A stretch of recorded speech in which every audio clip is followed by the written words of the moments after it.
Barrister Suman বন্ধুর বউকে শাড়ি দিলেন, বোঝা যায় বন্ধুর বউর সাথে আমার সম্পর্ক। দেখলো আসি পড়ছে প্রেমে, আবার খাইছে নাকি ক্রাশ। তোরা ভাই এখনো বাচ্চা আছিস, তোদের করতে হয় না বুঝি ব্রাশ।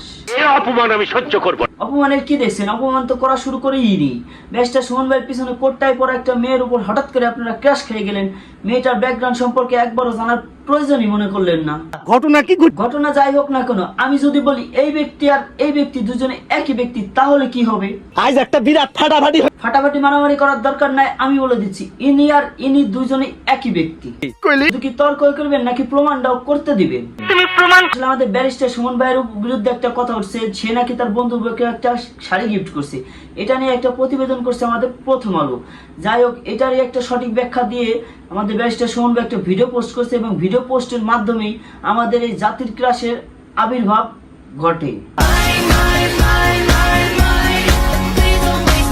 বাইরে ভাই, আমাদের জাতির ক্রাশ এই আফাটা হয়তো বুঝতে পারছে যে বাংলাদেশের মনে করেন যে 80+ ছেলেরা এর উপর ক্রাশ খাইছে, যেই কারণে এই ভিডিওতে একটা স্ক্রিনশট নিয়ে তার পেজে প্রোফাইল পিক আপলোড করছে। আসলে আমাদের এই আফামনির মনে করেন যে এই ছবিটার প্রোফাইল পিক দেওয়ার একটা যথেষ্ট কারণ আছে।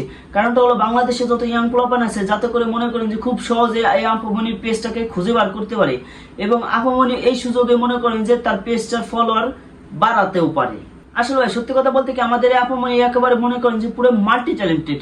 মনে করেন যে আমি এই পেজটায় ঢুকে দেখি যে আমাদের আফামনির ছবি একেবারেই সুন্দর না। আরে ভালো না হয় না হোক, আরে আমার মনে ধর। আসলে কি বলবো, যদি মনেই ধরে থাকে তাহলে আমাদের এই আফামনির পরিচয়টা আপনাদেরকে দিয়েই দেই। আমাদের এই আফামনি হলো ড্যান্সার, টিকটকার, প্রতিবেদিকা, মনে করেন যে সমাজসেবক, অ্যাক্টর, ব্যারিস্টার, তারপরে মনে করেন যে উপস্থাপিকা, সব গুণই আমাদের এই আফামনির মধ্যে আছে। আমার মনে ঘটনা সত্য। আসলে ভাই কি বলবো, আমাদের এই আপামনি যে এত এত গুণ আছে, যে গুণ যদি আপনারা মনে করেন যে দেখেন, তাহলে আপনারা বলবেন যে এই আপামনির শীর্ষ হলো আমাদের পরিমণি খালা। তার ভেতরে প্রচুর প্রতিভা। আসলে সত্যি কথা কি বলবো, আপনারা যে পরিমণির যেই জামা কাপড় পরতো সেইগুলো নিয়ে যে সমস্ত গালিগালাজ করছেন, আপনাদের এখন সবার উচিত পরিমণি খালার কাছে হাত জোর করে মাপ চাওয়া। কারণ আমাদের এই আপামনি যদি জামা কাপড় আপনি যদি একবার দেখেন, তাহলে আপনি মনে করেন যে একেবারে চাঁদের দেশে চলে যাবেন বিনা টিকিট ছাড়াই। আসলে ভাই আপনাদেরকে কি বলবো, আমাদের এই আপামনি পরিমণি খালার থেকে পোশাক আশাকে গুণে মানে সব দিক থেকে মনে করেন 1 না 2 না 5 না মনে করেন 10 ধাপ এগিয়ে।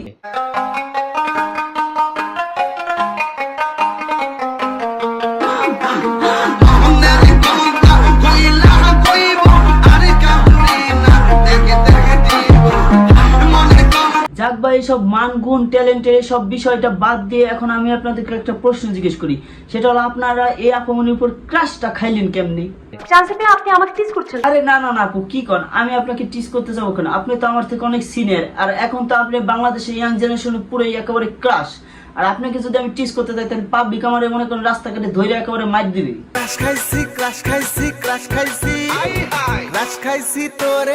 আসলে এনাকে আমি প্রথম ছোট্টবেলায় দেখছিলাম, যেখানে মনে করেন টিভি সিরিয়ালে উনি একটা নাটকে অভিনয় করছিল।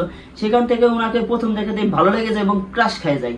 যাই হোক, কিন্তু পরে আপনারা দেখি যে সবাই মিলে ক্রাশ খাইতেছেন। পরে এই বিষয়টা নিয়ে মনে করেন যে আমি একটু গভীরে আলোচনা করি, যে আলোচনার ফলে মনে করেন যে এই আফারে মনে করেন যে চিনতে পারি যে এ আমার ছোটবেলাকার ক্রাশ। থামেন ভাই, এখন আমার বলা শেষ হয় নাই। আসলে ভাই বিষয়টা যে খুব খুশির তা না, বিষয়টা হলো খুব হৃদয় বেদনার একটা খুব কষ্টের একটা ঘটনা।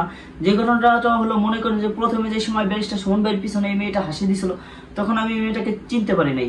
কিন্তু পরে যখন বিভিন্ন গ্রুপ পেজে মনে করেন যে এই বিষয়টা নিয়ে খুব ভাবে মনে করেন যে আলোচনা সমালোচনা করতেছে, তখন আমি এই মেয়েটাকে নিয়ে খুব গভীরভাবে একটা অনুসন্ধান করলাম। সেই অনুসন্ধানে জানতে পারলাম যে এ হলো আমার ছোটবেলাকার ক্রাশ এবং এ নাকি আমাদের পরিমণি খালার থেকে মনে করেন যে কয়েক ধাপ আরো এগিয়ে আছে। আসলে ভাই আমাদের এই আপামনির অনেক দুষ্টু মিষ্টি টিকটক ভিডিও আছে, যেগুলো মনে করেন যে একমাত্র প্রাইভেসি এবং কপিরাইটের জন্য আমি দেখাতে পারলাম না। আসলে এই বিষয়টুকু শুধু আমি বলতে পারি যে কিছুদিন আগে ঢাকায় যে পোশাক নিয়ে যে সমস্ত আন্দোলন হয়েছে, আমার মনে হয় কি আমাদের ওই আপুরা আমাদের এই জাতির ক্রাশ আফার মনে করেন যে ভিডিও দেখার পরে ওনারা ইন্সপিরেশন হয়ে এই আন্দোলনটা শুরু করছিল। মেয়েরা কাপড় পরুক, কাপড় ছাড়া ঘুরুক, সে যেই করুক না কেন, তোমার তার উপর ফোর্স করার কোনো অধিকার। তাই তো বলে আমাদের এই আফামনি এত সুন্দর সুন্দর পোশাক পরে ছবি আপলোড কেমনে করে?